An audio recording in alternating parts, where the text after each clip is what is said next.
Hello, greetings everyone. So today I'll be giving an overview of my research project, and my title is Integrating Machine Learning Based Stock Market Prediction and Portfolio Optimization Techniques. So the first section is motivation.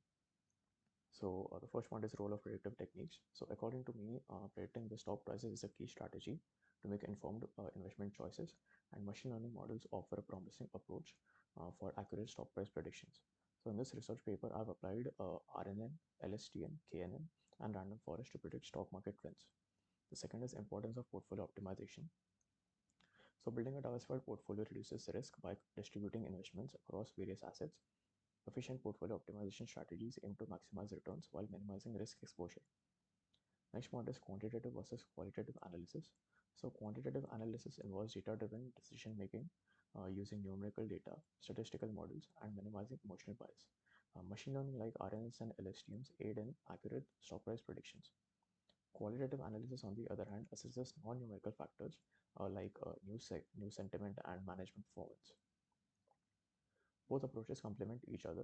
Quantitative analysis provides objective insights, while qualitative analysis adds context and sentiment. Integrating both methods fosters well-informed decisions by leveraging data-driven precision alongside broader market understanding. Data availability and processing. So currently there is an abundance of financial data that is readily accessible due to technological advancements. High-frequency trading, real-time market feeds, and historical price databases offer a wealth of information. Machine learning algorithms efficiently process this data, uncovering complex patterns and correlations that human analysis might miss. So the combination of fast data availability and advanced processing capabilities enables traders to make more informed decisions and devise strategies backed by broad insights. So next is research gap.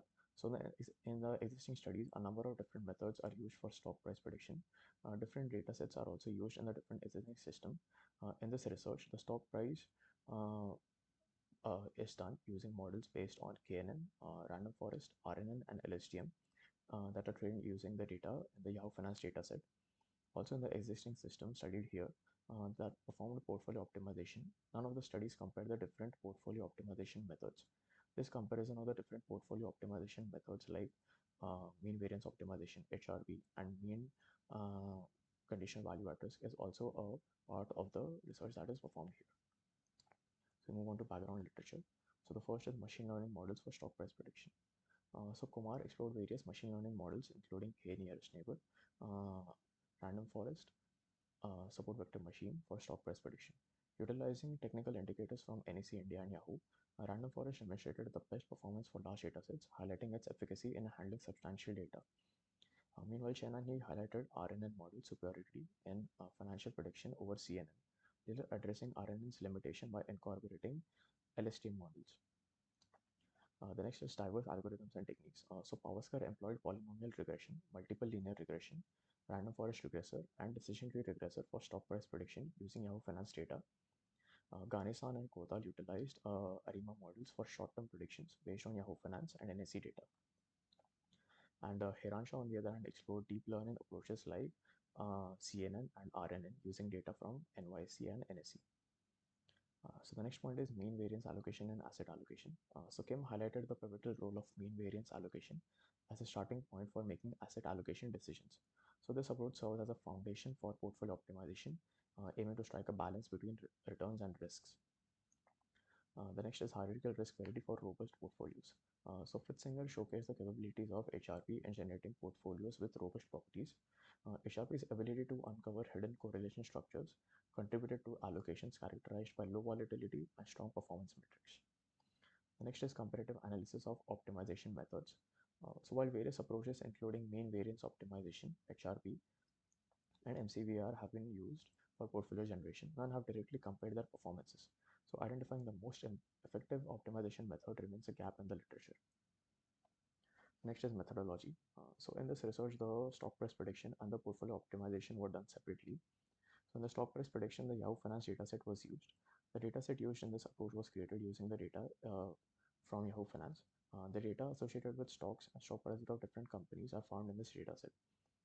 The data associated with the stock prices of Alphabet Incorporated, that is Google, were used for the stock price prediction. The stock prices were in dollars. A new data frame, which is basically a CSV file, was created using the data associated with the stocks of Google. This new dataset was used for training the machine learning models. The new dataset contained the opening, closing, highest, and lowest prices of the stock for different days. A portion of the data in the dataset was used for training the RNN, LSTM, KNN, and random forest models. The accuracy, F1 score, and recall for the models and stock price prediction was determined, and the best performing machine learning model was determined.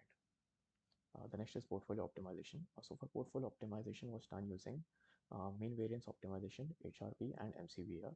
A portion of the Yahoo Finance dataset was used in this approach also. The data used for this portfolio optimization was obtained from Yahoo Finance dataset.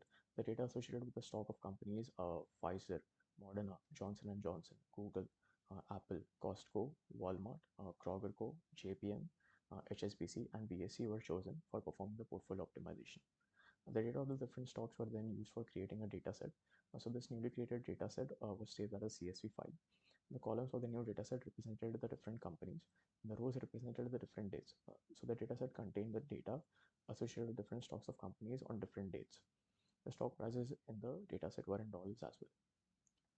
The performance of the different portfolio optimization techniques were evaluated by determining the values of the metrics like expected return, standard deviation, and Sharpe ratio. Based on the values of the performance metrics, the best technique for portfolio optimization was determined. Next is pre-processing for stock price prediction. So the data from the newly created dataset was read.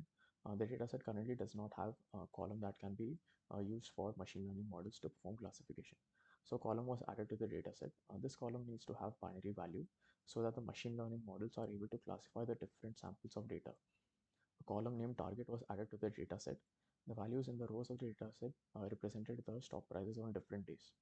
The data in the new column target was computed such that if the closing stock price of one particular day was greater than the next day, then the value 1 was set in the column target for a particular row, and if the closing price of one particular day was lower than the closing price of the next day, then the value of 0 was set in the column target for a row. Now each row had either values 1 or 0 in the column target. Then the columns that contained none values were removed from the dataset. The pre-processing of the data in the dataset was necessary as raw data that contained unwanted values negatively affected the training of the machine learning models, and this will in turn negatively affect the prediction performance of the machine learning models. So the closing prices of the stocks on different days were chosen for further research. So the values in the column close were chosen along with the data in the column target. This data was then converted into a NumPy array. The data was then normalized. The data was normalized using the min-max scaler. So scaling the data resulted in the data in different columns becoming comparable, and this resulted in the fair comparison of values in different columns. The data was then separated into training and testing sets, where 75% of data was in the training set and 25% was in the testing set. The prediction was performed here in a way that the closing stock prices of 10 days were considered for predicting the closing stock price of the 11th day. The closing data of the 10 days were used for creating a dataset matrix. The data was then converted to 3D before it was passed into a machine learning model for training. The next is portfolio optimization. So the column date was not required for performing the portfolio optimization. So the column was removed from the dataset. The mean variance optimization, HRP and MCVR were then carried out using the data in the column date. Without using the data in the column date. The covariance matrix and the mean returns were determined from the data, and these were used for determining the mean variance optimization and the MCVR. The covariance matrix and the mean returns were computed using the data from the data that we read from the dataset. Next, we move on to execution. So once the pre-processing is done, we execute the model. The KNN model was created using the K-neighbors regressor in Jupyter Notebook. The elbow diagram was used to determine the value of K. So the number of nearest neighbors, or K, was set as 5. So the data associated with stock was mapped into 5 different vectors. The model was then trained, and the results were predicted. For random forest, the classification by the majority of trees will be considered as the final classification result of the random forest. The random forest was created using the method random forest regressor in Python. The number of trees in the forest was set as 100 by default. The random forest was trained, and then prediction was carried out. For RNN, the model was created using the method simple RNN. The RNN model was first created using the method sequential, then the RNN layer was added to the model.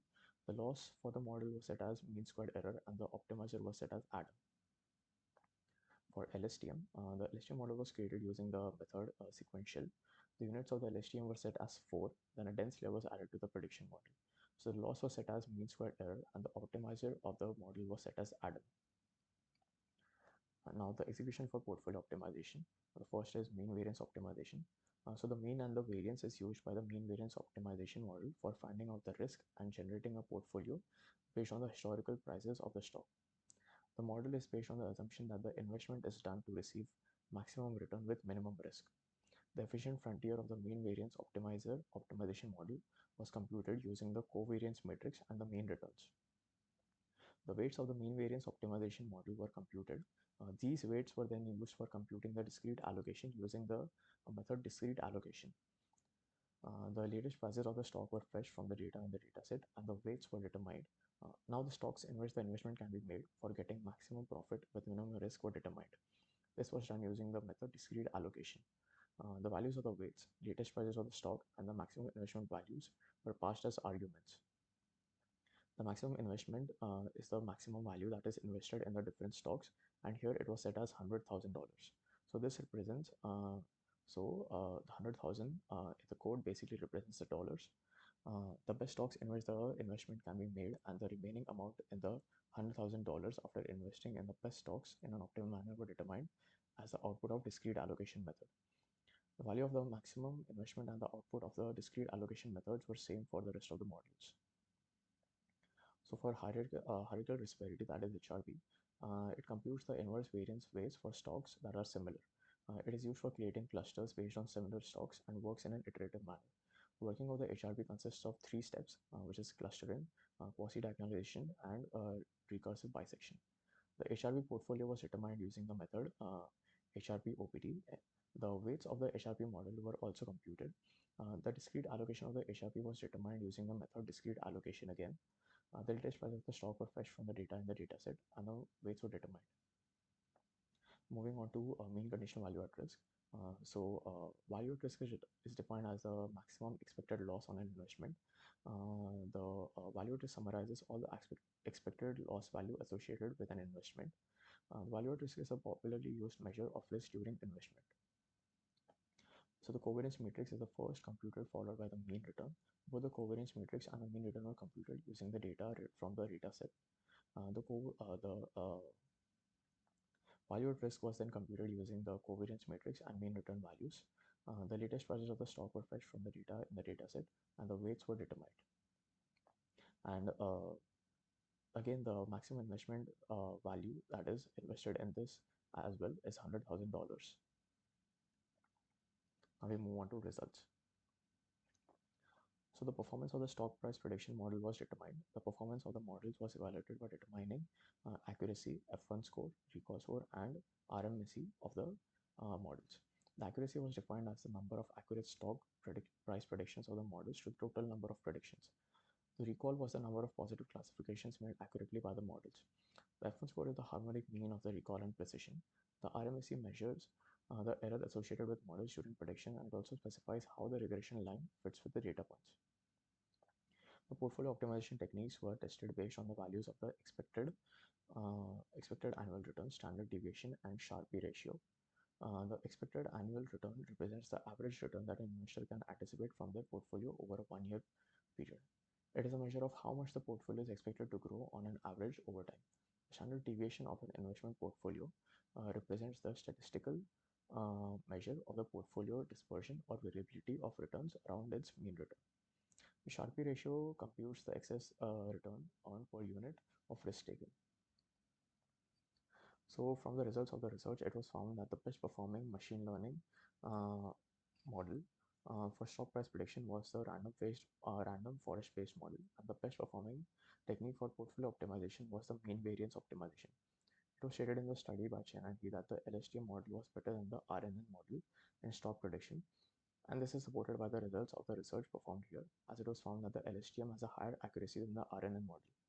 It was shown in the study by Kumar that the RF model was better than the KNN model in the stock price prediction and in this approach. The data from the Yahoo was used, and the result of this approach is supported by the results obtained from the research we did here. As it was seen that the random forest model achieved better accuracy than the KNN model using the data in the Yahoo Finance dataset. It is found in the existing studies that the mean variance optimization is an effective method. This is supported by the results of the studies that we carried out here. So now I'll be showing you the execution of stock price prediction and portfolio optimization in VS Code. So first, for stock price prediction, what we do is we import the necessary libraries, and then we set a start date and end date for the data set that we are going to fetch. After that, we fetch the Google stock from Y Finance, and then we save it to RIC stock data, that is the directory in my drive. Now we build the model for KNN, as you can see over here, and then we do the same for random forest, and we do it for RNN, and then we do the same for LSTM. After this, we load the dataset from a CSV file, and then we print the first few rows of the dataset. Now we print the list of the column names, then we print the shape of the dataset, and then we print the data types of each column.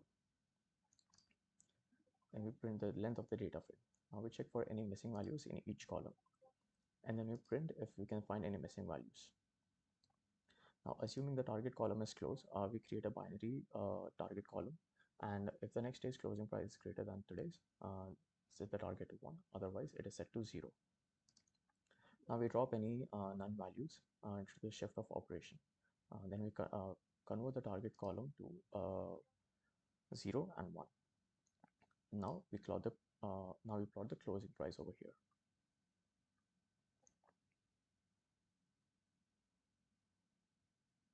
So as you can see, this is the graph for the closing price of the stock.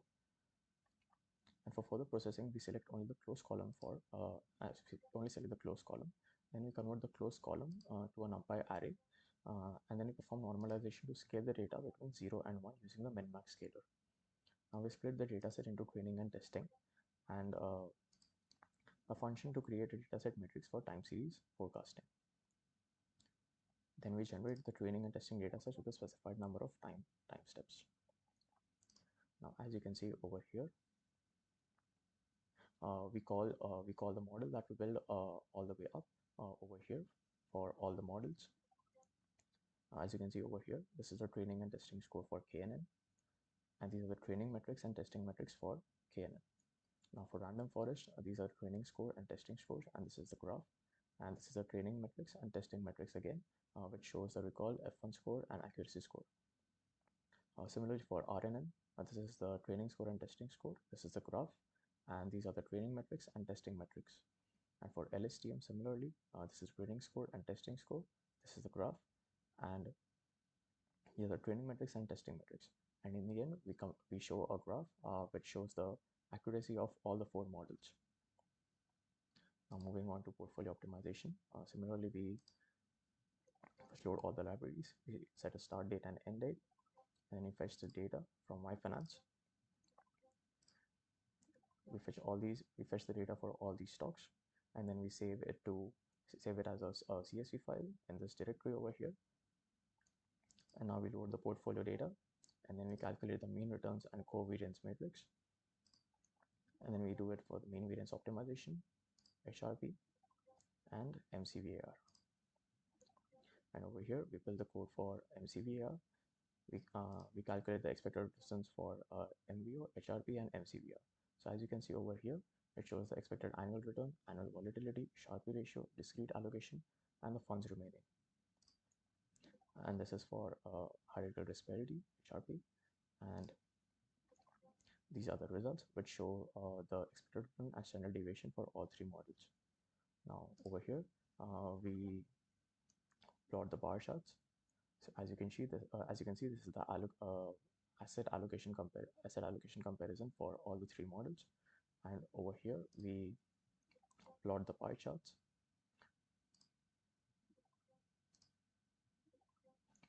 So this is the allocation for mean variance optimization, this is the allocation for HRP, and this is the allocation for MCVR. Now we plot a performance comparison bar chart, and as you can see over here, mean variance optimization has the highest score. And now we run the code for leftover cache comparison, and again, as you can see, mean variance optimization has the highest cache leftover for other than the two models. Assuming the results, as you can see over here, we plot the scatter plot.